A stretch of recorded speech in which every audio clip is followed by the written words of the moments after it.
अब जरा बात करते हैं लेफ्टिनेंट गवर्नर साहब की, एडमिनिस्ट्रेशन की, क्योंकि लेफ्टिनेंट गवर्नर साहब ने एक और बड़ा फैसला लिया है और लेफ्टिनेंट गवर्नर ने अब हैंडीक्राफ्ट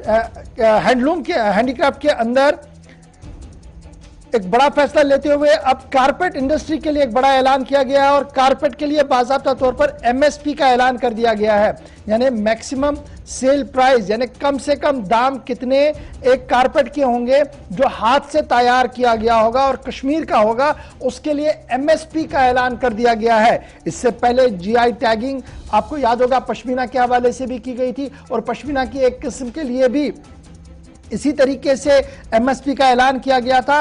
अगरचे इस फैसले को लेकर ताजिर अंजुमनों के बीच मिला जुला रद्द अमल है और माना जा रहा है कि देर से ही सही सरकार अब आगे आना चाहती है और काम करना चाहती है, लेकिन क्या वाकई तौर पर इस फैसले से उस आदमी को जिसके घर में ये कालीन बनती है उसके बाद एक ताजिर आके खरीदता है और उसको ओपन मार्केट में डालता है, उस वीवर को, उस बुनकर को क्या फायदा मिलेगा? एक बड़ा सवाल ये है। इस सवाल को और जानने की कोशिश करेंगे, सीधे चलेंगे। अमजद मेरे साथ ज्वाइन कर चुके हैं। अमजद, बहुत शुक्रिया जी ज्वाइन करने के लिए। Industries and commerce department active है और इस एक्टिवेशन के बीच जीआई टैगिंग की बातें हो रही है और अब एमएसपी को किया जा रहा है। फसल का एमएसपी तो हम देख रहे थे, अब लेकिन जम्मू कश्मीर के जाविये से जब मैं देखता हूं पश्मीना के बाद अब कारपेट पर भी एमएसपी, क्या कुछ कश्मीर के लोगों का कहना है जो इस इंडस्ट्री के साथ जुड़े हैं और सरकार के इस फैसले को किस तरीके से ओवरऑल लिया जा रहा है? देखिए गौर, आज से कुछ समय पहले कश्मीर की जो हैंडीक्राफ्ट इंडस्ट्री है उसको रिवाइव करने के लिए सरकार ने कई तरह के फैसले लिए थे, जिस फैसले की शुरुआत पश्मीना को एमएसपी यानी मिनिमम सपोर्ट प्राइस देने से की गई थी। अब उसको पश्मीना से आगे बढ़ा करके एमएसपी सपोर्ट प्राइस कारपेट को दी जा रही है। यानी जम्मू कश्मीर के अंदर जो हाथ से बनाए जाने वाले या पश्मीना शॉल्स की बात करें या कारपेट्स की बात करें, जो इंटरनेशनल मार्केट्स में एक रेट पर बिका करते थे, उन पर एक मिनिमम सपोर्ट प्राइस अब सरकार लगाएगी। सबसे पहले जानने की बात यह है कि मिनिमम सपोर्ट प्राइस आखिर लगाई क्यों जाती है किसी भी चीज पर। जब भी कोई चीज एक महंगे दर पर बनाई जाती है, उसके बाद जब उसको बेचने की बारी आती है तो मार्केट इन्फ्लक्स यानी प्राइस या फिर मार्केट किस तरह से चल रहा है उस हिसाब से उसकी प्राइस डिटरमिन होती है। अगर मार्केट अच्छा है तो प्राइस अच्छी मिलेगी, अगर मार्केट का कमजोर काम कर रहा है तो प्राइस काफी कम मिलती है। और ऐसे में इन सारे जो कारीगर हैं जो इस काम से वाबस्ता है उन्हें काफी नुकसान उठाना पड़ता है और इसी को बचाने के लिए अब सरकार ने एमएसपी को सेट करने का फैसला ले लिया है। यानी अब कारपेट इंडस्ट्री में भी एमएसपी सेट होगा। जो हाथ से बने हुए कारपेट्स है उन्हें पहले जीआई टैग किया जाएगा,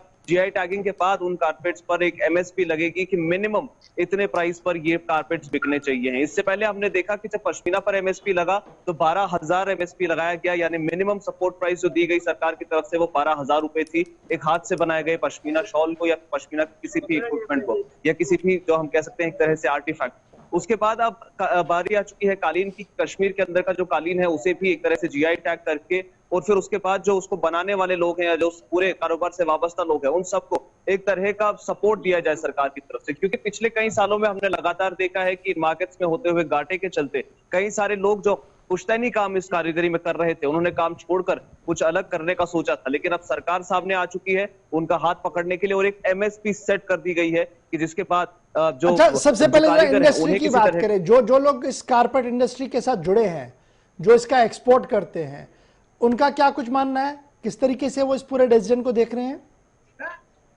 देखिए कई सारे लोग हैं जो इस इंडस्ट्री के साथ में जुड़े हुए हैं। कश्मीर की कारपेट इंडस्ट्री हम देखते हैं हैंडीक्राफ्ट में सेकंड लार्जेस्ट इंडस्ट्री मानी जाती है पश्मीना के बाद। कई सारी ऐसी यूनियंस रही है जो अभी तक सरकार के सहयोग में रही है इस पूरी एमएसपी को सेट करने में। उनकी तरफ से तो यही कहना है कि जम्मू जल्दी ये एमएसपी सेट होगा, यहाँ के कारीगर उतना अच्छा काम कर पाएंगे और उसके बाद जो पुश्तैनी काम छोड़ करके कहीं और जाने वाले लोग थे वो इस काम पर पूरी तरह से फोकस करेंगे। लेकिन जब ये प्राइस अनाउंस होगी उस मूवमेंट पर एक अलग तरह का जो रिएक्शन है वो देखने को मिल सकता है, क्योंकि उसके बाद ही मालूम पड़ेगा कि ये जो लोग इस पूरी एमएसपी कमेटी में बिठाए गए थे क्या उनकी मांगे इसमें रखी गई है या नहीं, जो एमएसपी उन्होंने रिकमेंड की है गवर्नमेंट को वो रखी गई है या नहीं। लेकिन वो अभी शायद कल में अनाउंस हो जाएगी पूरी प्राइस एग्जैक्टली कि कितना एमएसपी उस पर सेट कर दिया गया है। फिलहाल आज के लिए तो सरकार ने पूरा वो हम कहे तो एक तरह से जो डाटा है वो क्रिएट कर लिया है और कल इसकी अनाउंसमेंट होगी कि कितना एमएसपी सेट होगा।